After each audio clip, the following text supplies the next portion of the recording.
The do's and don'ts of driving in traffic. Of course, there's a traffic jam. Few things in this life send your blood pressure up as quickly as driving in traffic.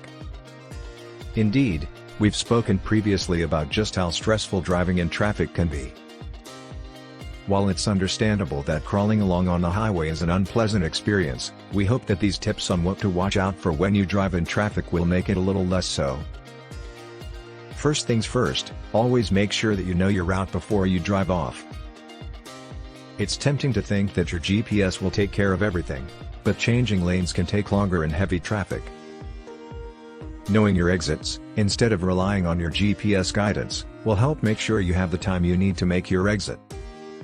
In addition, checking out your driving route before you go can help you choose a way where traffic is flowing better, or help you avoid an area of unusually heavy traffic caused by an accident. You might think that driving slowly gives you a good opportunity to glance at your phone. Cars can change speeds unexpectedly and rapidly in traffic, and emergency vehicles might unexpectedly need to squeeze past you. When it comes down to it, you're sharing the road with a ton of other people, and that means that distracted driving could put yourself and others in a dangerous situation. Having some emergency items in your car can be the difference between an uncomfortable wait and a hellish one.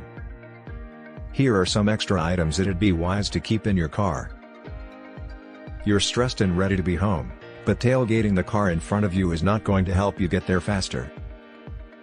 When driving in traffic, the slow speeds can tempt drivers to follow each other more closely and allow themselves to get distracted by fiddling with their radio or their phones.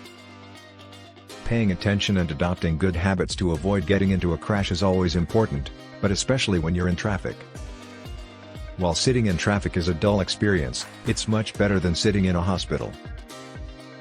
Do you feel like you have the techniques you need to be safe out there?